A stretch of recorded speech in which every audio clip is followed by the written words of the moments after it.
of Trade and Industry Secretary Mon Lopez to close the session before we go into the Q&A. Okay, thank you, and good evening, everyone. I know this is quite a difficult task. We're supposed to end before 7:30, but with Q&A. So allow me just to connect all these fantastic infrastructure projects, how it connects now to business and people. Obviously, these infrastructure projects will really make the quality of life better for many Filipinos. It will lower also the cost of doing business, the cost of logistics, and really lead to better efficiencies in the business sector. Not to mention the favorable macroeconomic environment presented earlier, the fundamentals of demographic dividends that we are now experiencing, and an advantage really for the Philippines, market access, attractiveness of locating, investments locating in the Philippines. All these are driving further investment inflows.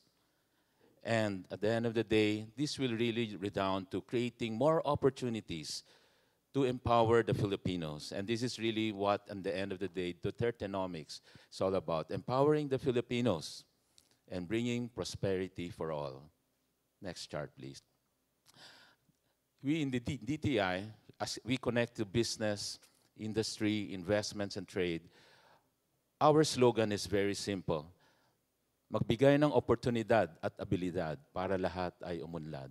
It's really empowering the Filipinos, bringing all these opportunities, empowering them, capacity building, human development, so that we bring prosperity for all.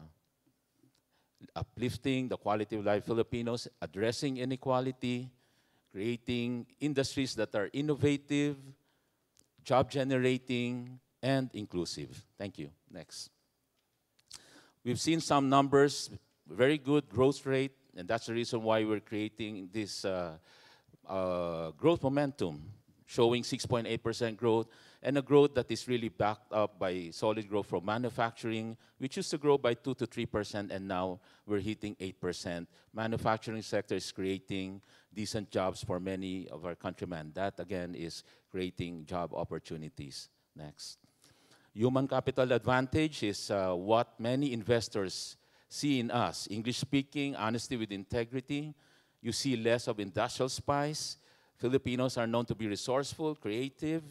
We have a rich talent pool, educated, and you can see there, although they're in small fonts, mostly business graduates, social, engineering and architecture, science and technology, IT-related graduates.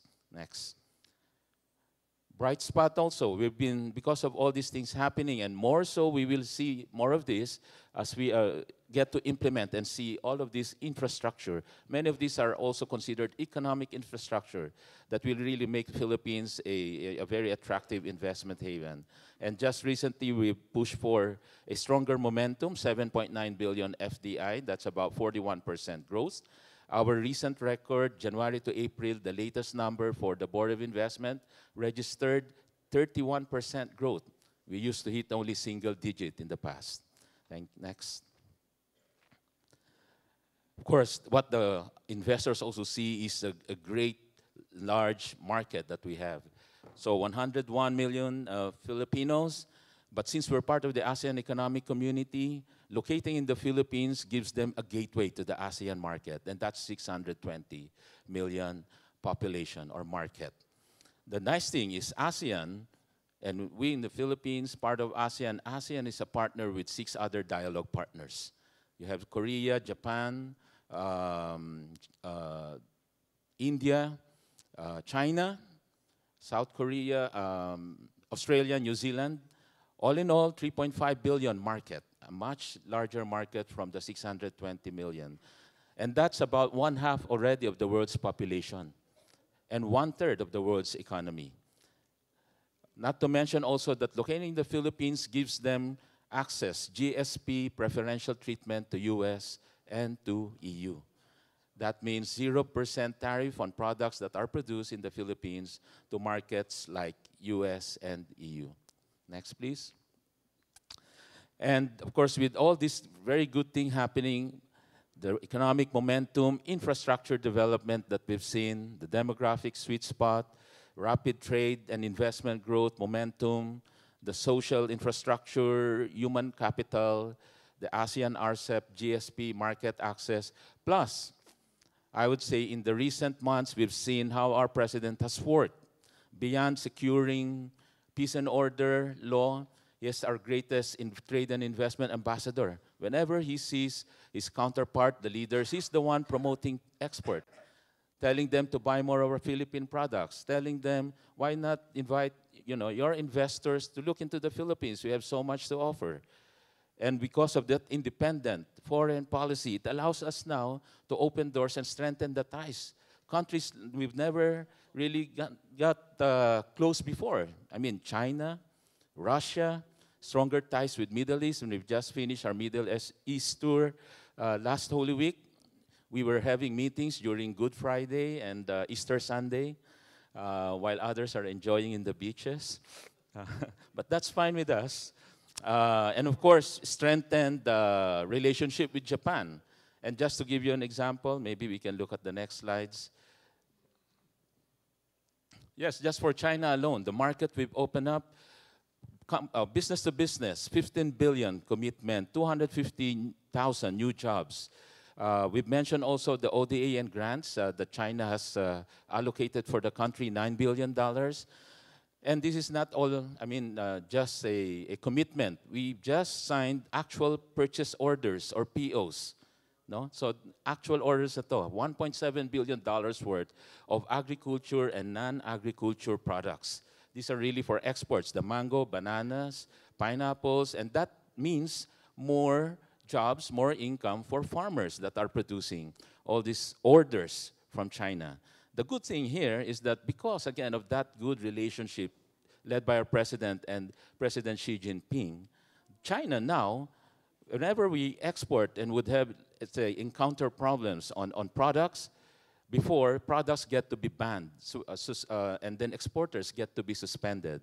Now, they say, if you don't meet standards, we will send experts, technical experts, to help you meet the standards. Iba ang panahon ngayon. So if you are a friend, they'll really help you.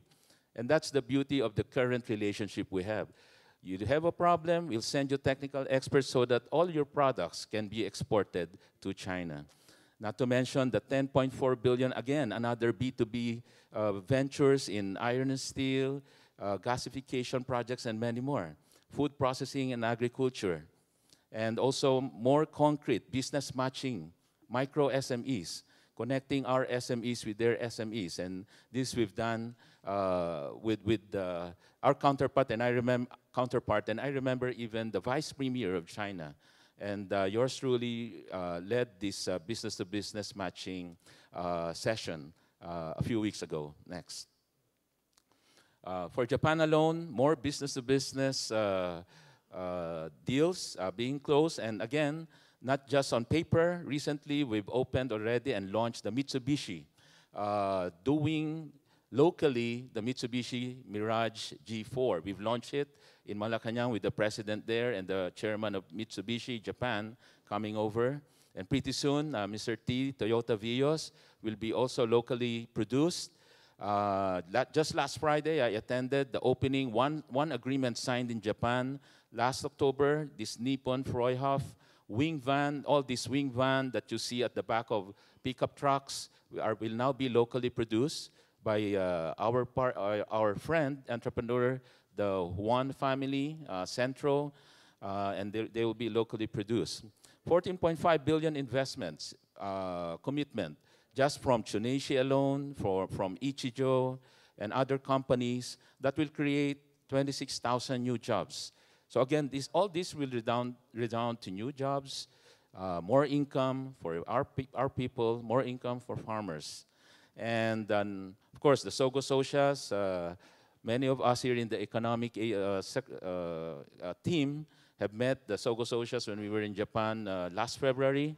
And they all committed close to 200 billion pesos of investments. These are the Mitsui, Marubeni, the Toyota, and other companies and conglomerates. Just again, by opening and that friendship our president, with President Putin, we've opened a bigger export market for our products to Russia.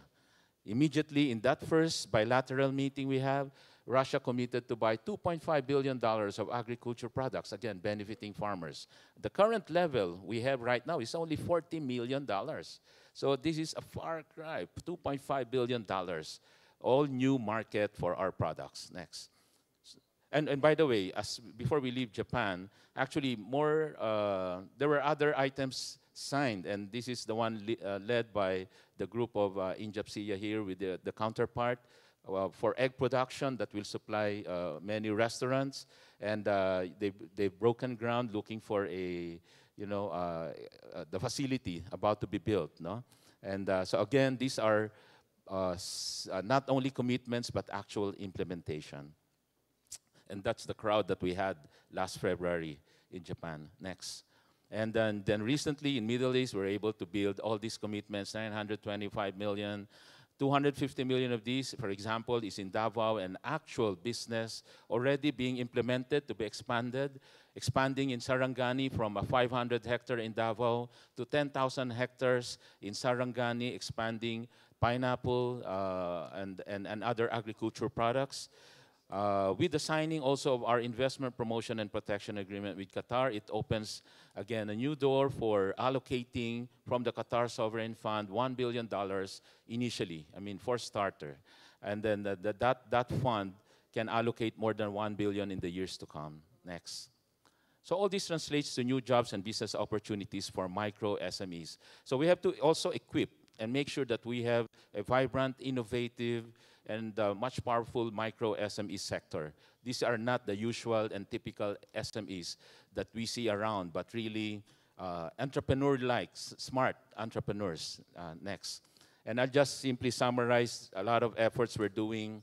Essentially, we've adopted the 7M approach, really creating mastery, mindset, the right mentoring through these programs that we do, the centers, negosyo centers. We have 478 negosyo centers scattered around the country, more coaching and business mentoring activities with Kapatid program, with PCCI, George Barcelon, and Go Negosyo, our partner Joey Concepcion, and many other sectors, Federation of Filipino Chinese, AFI and PFA. Access to money. We've launched this microfund program initiated by the President, giving us 1 billion pesos, really to eradicate 5-6, the usurious lending, empowering micro entrepreneurs with more funds to back up their business. And after you have that product and that financing support, making sure that they have a market for their product. So we've initiated, it's an innovation of creating market access, mainstream market for SME products, the best of SME products, not just a typical SME product, making sure that we provide a market for them, mainstream. So we will be present in SM, thanks to our friends from SM. We were now present. We've opened the first store, big store in Robinsons. Gokong Ways have provided us almost 100 square meter right down the alley of ground floor where people pass, high foot traffic. And so imagine a micro SME products just to be placed in a mall. Normally there's a high listing fee, 1 million pesos to 2 million pesos. Here they can do it for free. They get all the exposure for a possible volume buyer from foreign or local buyers. And more importantly, their brands get to be known by the mainstream mass market. We provide machines, shared service facilities, again, just to improve the productivity of SMEs and offer different models of negosyo for everyone, really to have that opportunity to be in business. At the end of the day, we provide trabajo, jobs, and for those who cannot find job, definitely there's a negosyo waiting for you. If only you would want to become successful, negosyo is the way. So we provide employment and entrepreneurship opportunities. Last slide. Because empowering the Filipinos, bringing prosperity for all, is really at the end of the day what our president would like to have to eradicate poverty and address inequality. Thank you and good evening.